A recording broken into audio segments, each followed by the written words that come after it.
जिस समय महाभारत का बड़ा भयंकर युद्ध हुआ, युद्ध जीतने के पश्चात अर्जुन ने चरणों में सर रख करके प्रणाम किया कि मोहन, आपकी कृपा से, हे द्वारिकाधीश, आपकी कृपा से आज ये जो महाभारत का युद्ध है ये हम जीत पाए हैं, आपकी कृपा से। ठाकुर जी ने तुरंत डांटते हुए कहा, अर्जुन धत, मेरी कृपा का फल खून खच्चर है क्या? जरा समझिए इस बात को। क्या मेरी कृपा का फल खून खच्चर है क्या? ये लोग मर रहे हैं, ये मेरी कृपा है क्या? नहीं प्यारे, ये तुम्हारा पुरुषार्थ था, तुम्हें श्री मिलनी थी, इसलिए ये सब हुआ है। और रही बात जीतने की, तो ये महाभारत का जो युद्ध है वो प्यारे मेरी वजह से नहीं, एक श्रेष्ठ भागवत की वजह से आप ये युद्ध जीते हो। भागवत की वजह से कि हाँ, एक भक्त की वजह से आप जीते हो इस युद्ध को। कौन है? रथ से नीचे आओ। और उसी समय गोविंद रथ से नीचे आए, इशारा किया अर्जुन को, अर्जुन नीचे आओ। कोई दिख रहा है क्या? कि नहीं तो प्रभु, कि जरा रथ के ऊपर ध्वजा पे देखो कौन है। और जैसे ही ध्वजा पर देखते हैं कि घुटना टेके हुए वीर मुद्रा में बजरंग बली विराजे हुए हैं श्री हनुमान जी महाराज। तब श्री ठाकुर जी ने कहा, ये श्रेष्ठ भागवत की कृपा से तुम युद्ध जीते हो। हाँ, ये श्रेष्ठ भागवत जो ऊपर बैठे हुए हैं, इनकी कृपा से युद्ध जीते हो। और यदि तुम्हें भरोसा ना हो तो अभी रथ की क्या स्थिति है, कि सब ठीक है? तो बोले एक बार हनुमान जी, क्योंकि युद्ध तो जीत ही लिया है ना, एक बार हनुमान जी को कह दो, विदा कर दो इनको। उसी समय अर्जुन ने निवेदन किया, गम्यताम पुनरागमनाय च वातात्मजम, हे वातात्मज, आप पुनः आने के लिए आज गमन करें, आज पधार जाएं, आज विदा हो जाएं।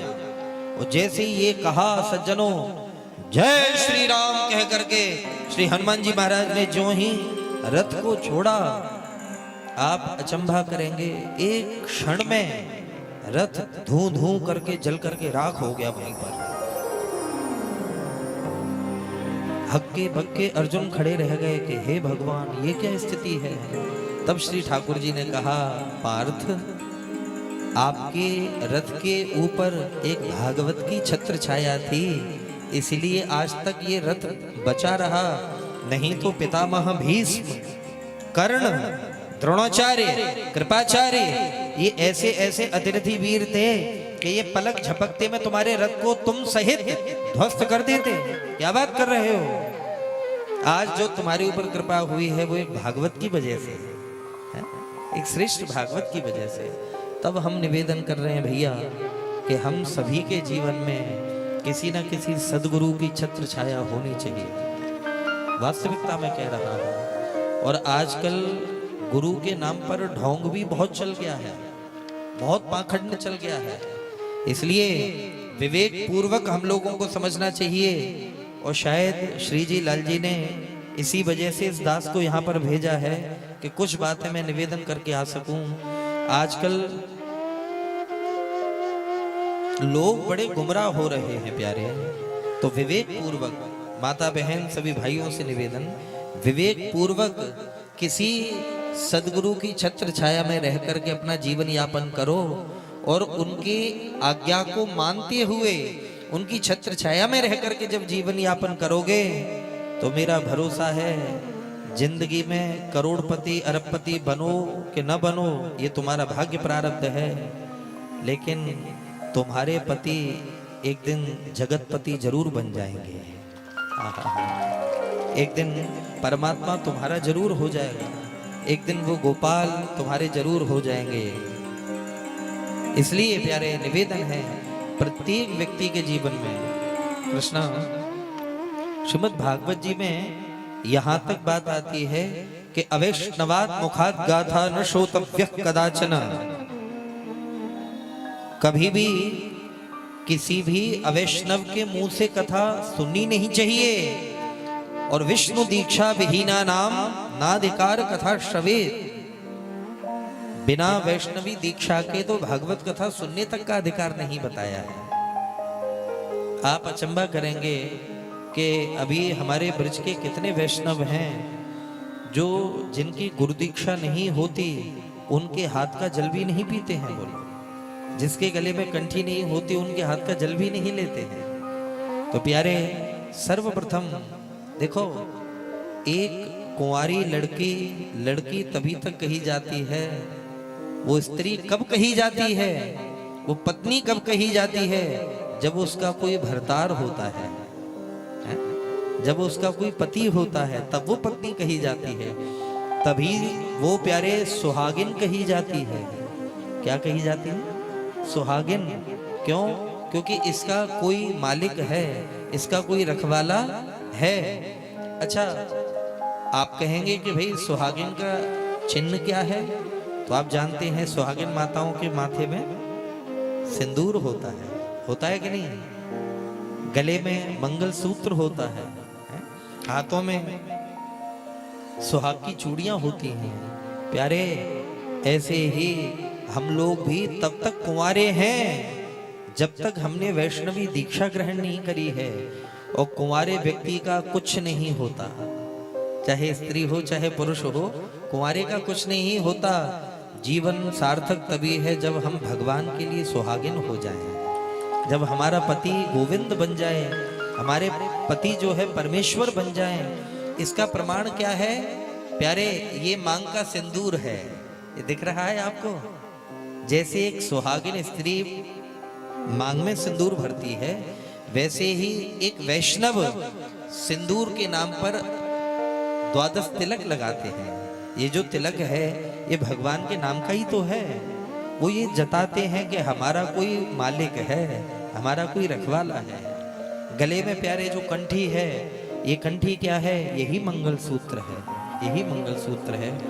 तो सर्वप्रथम भगवत मार्ग पर बढ़ने के लिए हमको आवश्यक है कि वैष्णव बनना चाहिए। और वैष्णव बनने के लिए सबसे ज्यादा आवश्यक है कि शराब छोड़ी जाए, मांस भक्षण छोड़ा जाए। और यदि समय रहते अगर नहीं चेते भैया, तो काल चिड़ैया खात है निस दिन आयु खेत है। काल रूपी जो चिड़िया है वो प्रतिदिन हमारा एक एक दिन खाती जा रही है? और न जाने कब बुलावा आ जाए और ये सांसों की डोर टूट जाए। भैया, यदि गुरुदेव कहते थे कि बिना गुरु दीक्षा के यदि शरीर पूरा हो गया, किसी महत् पुरुष को अपने सर पर स्वीकार किए बिना यदि शरीर पूरा हो गया, या तो आपकी खुद की वो स्थिति हो जाए, या तो खुद महत् पुरुष की स्थिति पे आ जाए, अथवा तो किसी को अपने ऊपर स्वीकार कर लिया जाए। इन दोनों मार्गों में जो नहीं कदम रखता प्यारे, उसकी कभी सद्गति नहीं होती, उसको कभी भगवत प्राप्ति नहीं होती।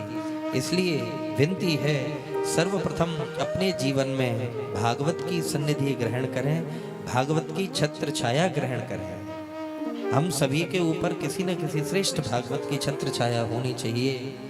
और ये जो छत्र छाया है मेरे भाई बहन, ये छत्र छाया बताती है कि अहम हि नारायण दास दास, दासस्य दासश्च दास दास, तुद भृत्य भृत्य परिचारक भृत्य भृत्य, भृत्यस्य भृत्य माम इति स्मर लोकनाथ। श्री बिहारी जी, प्रेम से बोलो राधे राधे। यहाँ पर एक बड़ी प्यारी चर्चा है कि श्रेष्ठ भक्ति कौन सी है? बोले भगवान के दास बन जाओ। क्या बन जाओ? दास बन जाओ। ये सर्वश्रेष्ठ भक्ति है मेरे प्यारे। और दूसरी बात ये कि हम लोग जिंदगी भर मालिक ही बने रहते हैं। समझ आ रही बात? दासत्व तो स्वीकार करते ही नहीं है हम लोग जिंदगी भर। जिंदगी भर जिसको देखो वही मालिक बना हुआ है मेरे प्यारे। जब तक जीवन में, वाह, जब तक जीवन में दासत्व नहीं आएगा प्रभु के लिए, तब तक कल्याण संभव नहीं है। इसलिए भगवान का सेवक बनना, भैया सबते सेवक धर्म कठोरा। इस धरती पर सबसे कठिन यदि कोई धर्म है तो वो सेवक धर्म है। और सेवक दुनिया का नहीं, परमात्मा का सेवक बन जाओ। परमात्मा ठाकुर जी का सेवक बनना ये बड़ी जटिल बात है, कहना आसान है। हाँ, तब ना गोसाई तुलसीदास जी ने कहा सबते सेवक धर्म कठोरा।